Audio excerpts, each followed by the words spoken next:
सबैलाई जय घन्टीमय अभिवादन एवं नमस्कार। सन्चै आरामै हुनुहुन्छ? आज अझै सन्चो अझै राम्रो भइरहेछ जस्तो हो। आज राष्ट्रिय स्वतन्त्र पार्टी तपाईँहरूकै राधाकृष्ण टोलमा आउँदै गर्दा तपाईँलाई कस्तो लागिरहेको छ? मलाई त कता कता चुनाव जितिसकिएछ कि भन्ने पो लागिरहेको।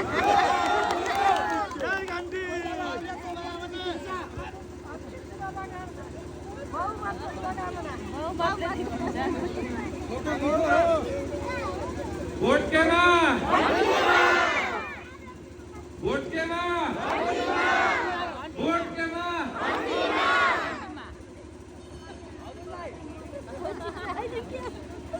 भोटर भन्दा बढी नै पो आउँछ कि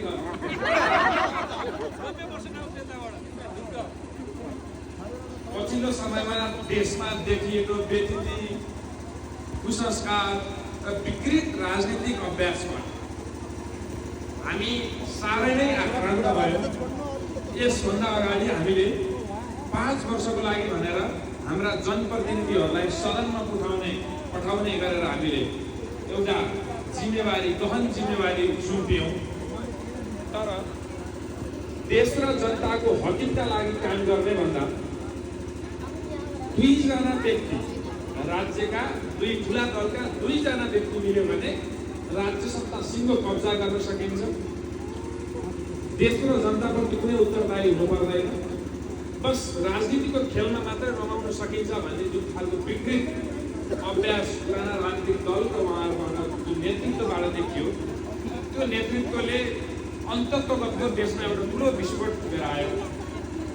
युवा पुस्ताले देश र जनताको लागि हामीलाई भ्रष्टाचार सह्य छैन, देशमा राज्यका निकायहरूमा अत्याधिक दलीयकरण हामीलाई सह्य छैन र हाम्रा देशमा भएका युवा पुस्ताहरू विदेश जाने कुरा हामीलाई सह्य छैन भनेर यति 3टा कुरा नहोस्, देशभित्रै रोजगारी होस् भनेर यति कुराको लागि युवा पुस्ताहरू सडकमा गएका।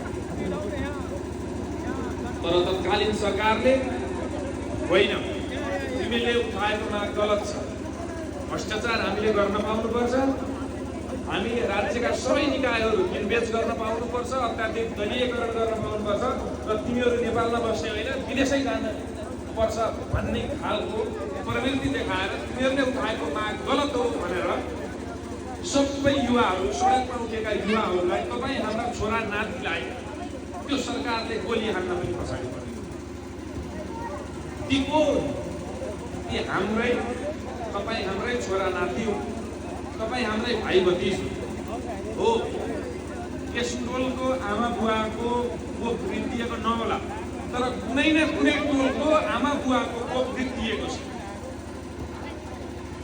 त्यो वृद्धिको भनेको तपाईँ हाम्रै दाजुभाइले हिजोको पात्र र हिजोको प्रवृत्ति बेठिक छ भन्दै गर्दा शहीद भएका हुन्। हाम्रा छोरा नातिले उनीहरू बेठिक हुन् भनेर भनिसक्दाखेरि आज उनीहरू के नैतिकता र के धरातलका आधारमा तपाईँ हाम्रो अगाडि आएर भोट माग्नु? के हामी तयार छौँ तिनै पात्र र प्रवृत्तिलाई जिताउनको लागि? त्यही भएर एउटा मैले भाषा तपाईँहरूसँग माग्नै पर्छ कि ती पात्र र प्रवृत्तिलाई हामीले संसदमा सरकार बनाउन त दिँदैनौँ, अब संसदमा प्रतिपक्ष बस्न पनि दिँदैनौँ।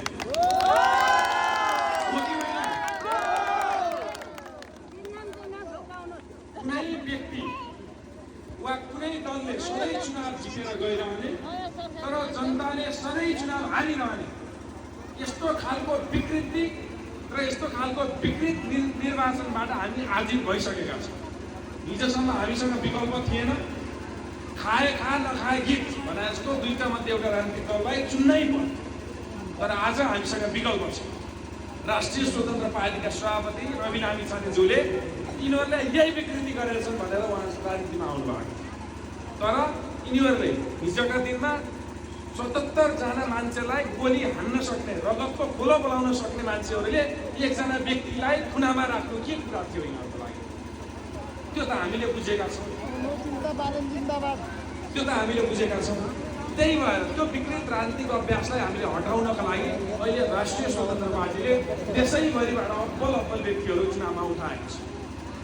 रूपन्देहीकै कुरा गरौँ, रूपन्देहीको क्षेत्र नम्बर 1 मा हामीले एकजना इन्जिनियर उठाएका छौँ।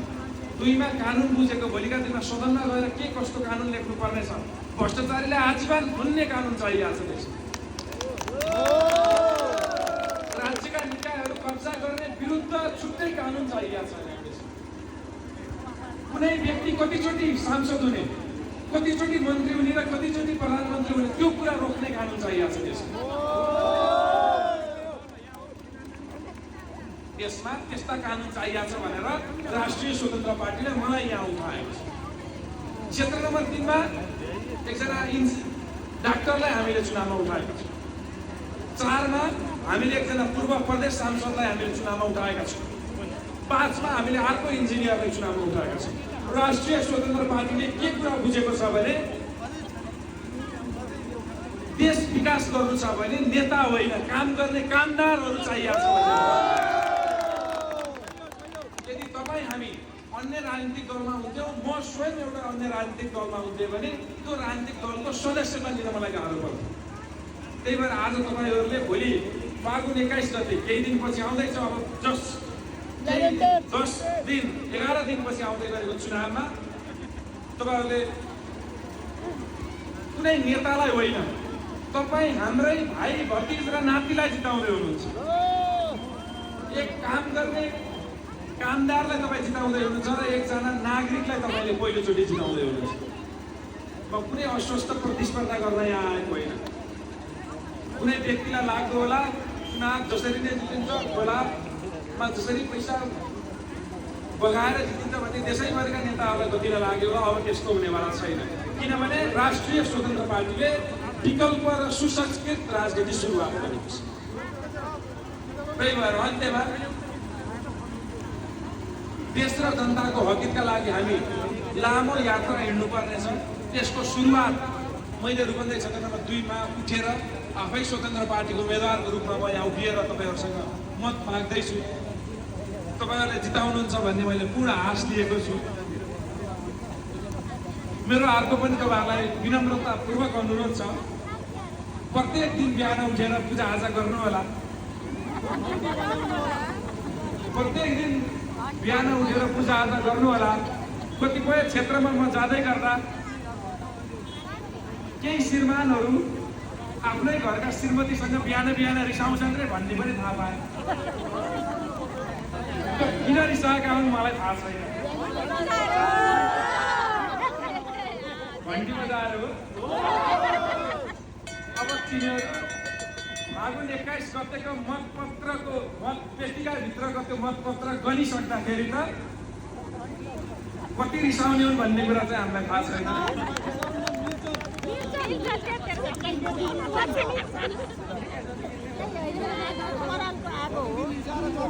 कति दिन रिसाएर चल्छ र अब सुसंस्कृत राजनीतिक अभ्यास अगाडि बढाउन हामी तत्पर छौँ। हामीले हिजोको दिन जस्तो 9 महिनामा त्यही 3टा अनुहार मध्ये एकजना प्रधानमन्त्री हुने त्यो विकृत अभ्यासलाई अब सधैँका लागि हटाउनु पर्नेछ।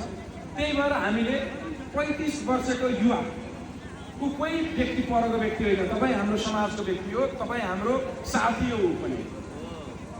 ऊ व्यक्तिले हिजोको प्रवृत्ति गलत छ भनेर झापामा गएर उठ्ने साहस गर्यो।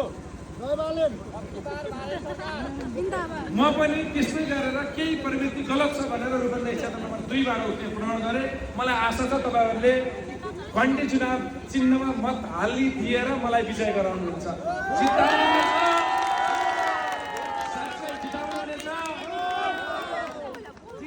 नबदलिनु होला फेरि अरू जस्तै फेरि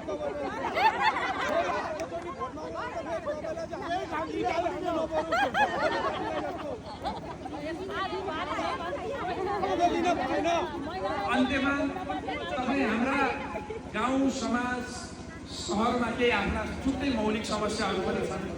हाम्रा ग्रामीण सडकदेखि खानेपानी होला, ढल निकास होला, विभिन्न विद्यालयहरूमा स्रोत साधन छ यहाँ किता नमिलेको स्रोत साधनको कुराहरू होला त्यसै गरेर किता नमिलेको कुरा होला लाल पूर्जाका कुराहरू होला छैन महिनामा पुरै सिङ्गो पूर्जाका कुराहरू छन् ती सबै हामी हाम्रो सरकार आएपछि कुनै आश्वासन मात्र होइन कि कामै गर्ने गरेर मैले पहिला पनि भने नेता होइन कि कामदार कामदारै आइसकेपछि काम गर्छन् भन्ने हजुरहरूले तपाईँहरूले पक्कै पनि हामीलाई भोलि चोख्नु हुनेछ हिजोका व्यक्तिहरूभन्दा आजका व्यक्तिहरू कति असल छन् छैनन् भनेर तपाईँ सामाजिक सञ्जालबाट हेर्नु होला हाम्रा कामबाट हेर्नु होला सदनमा के कुरा उठ्यो र उठेन भनेर हेर्नु होला कस्ता कानुन प्रस्ताव भएर कस्तो कानुन संशोधन भयो वा भएन भन्ने कुराबाट तपाईँहरूले हेर्नु होला ती कुरा सम्पूर्ण तपाईँहरूले गर्नुहुनेछ भन्ने आशा राख्दै मलाई अन्यत्र पनि जानु छ यति राधाकृष्ण टोलवासीहरूले माया गर्नुभयो अलि लामै बोले क्या अलि लामो योभन्दा लामो काम हुनुपर्छ यति भन्दै म यहाँबाट बिदा हुन्छु जय गणेश